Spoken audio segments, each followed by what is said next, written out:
O STJ decidiu recentemente que não é possível, no âmbito penal, o acordo de não persecução penal nos crimes de homofobia. O que é o acordo de não persecução penal? É um acordo que é feito entre o titular da ação penal, no caso o Ministério Público, onde ali ele traz várias condições impostas ao acusado, um pacto, na verdade, e que se ele vier a cumprir na integralidade esse pacto, ele não será julgado. O processo não será julgado, não teremos uma sentença penal condenatória. Agora temos alguns requisitos, vários requisitos na lei. Eu posso citar aqui alguns à guisa de exemplo. Vejam só vocês que para haver esse acordo de não persecução penal, o réu, o acusado, ele deve confessar espontaneamente o crime, reparar o dano, restituir a coisa à vítima, renunciar voluntariamente aos direitos indicados pelo Ministério Público, bens e direitos, prestar serviço à comunidade, pagar prestação pecuniária e cumprir outras condições indicadas pelo Ministério Público. Veja bem que esse rol é um rol meramente exemplificativo. Quer dizer que pode ter outras condições determinadas pelo Ministério Público.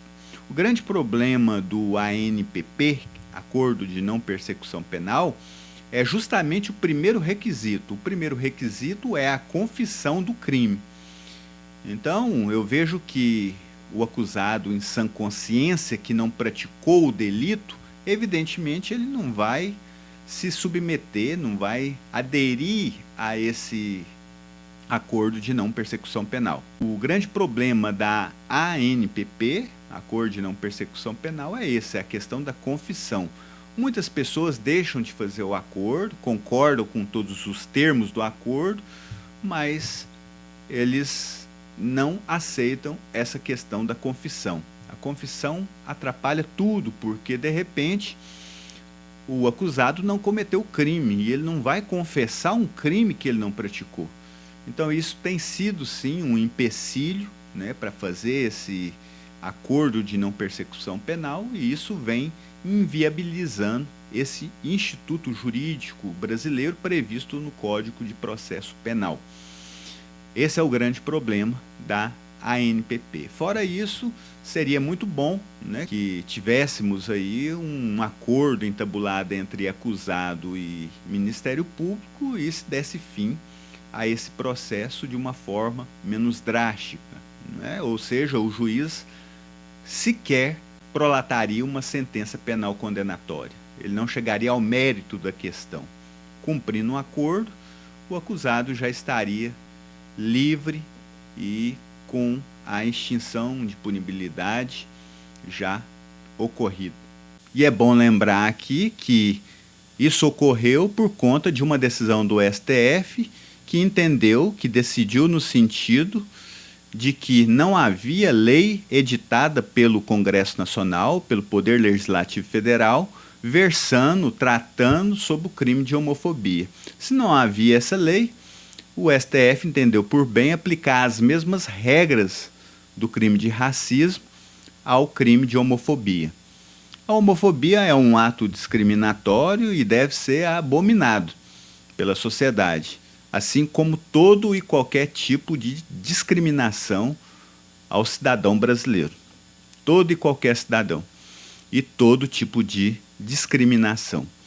Então eu vejo que agiu bem, sim, essa decisão do STF. Houve uma mora legislativa, o legislativo não trouxe essa questão para ser editada lei nesse sentido, e o STF decidiu bem. Ou seja, se não há lei tratando desse assunto específico, nada mais prudente e proporcional, razoável, do que aplicar a lei do racismo aos crimes de homofobia. Eu vejo que a decisão foi acertada, simplesmente o STF decidiu num sentido de proteger essas pessoas que são vítimas do crime de homofobia, dessa discriminação com relação a estas pessoas. Veio bem, Decidiu bem o STF nesse sentido, pelo menos no meu sentir, rogando vênis aí, evidentemente, a opiniões contrárias. Deixa aqui sua opinião e vamos tratar desse assunto de suma importância. Você concorda com essa decisão do STJ? Qual foi a decisão?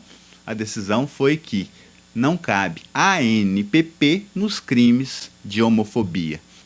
Deixo aqui um forte abraço para você e até o próximo vídeo. Acompanhe, participe, critique, curta e vamos nessa, vamos questionar, vamos discutir esses assuntos de grande relevância. Até mais e até o próximo vídeo.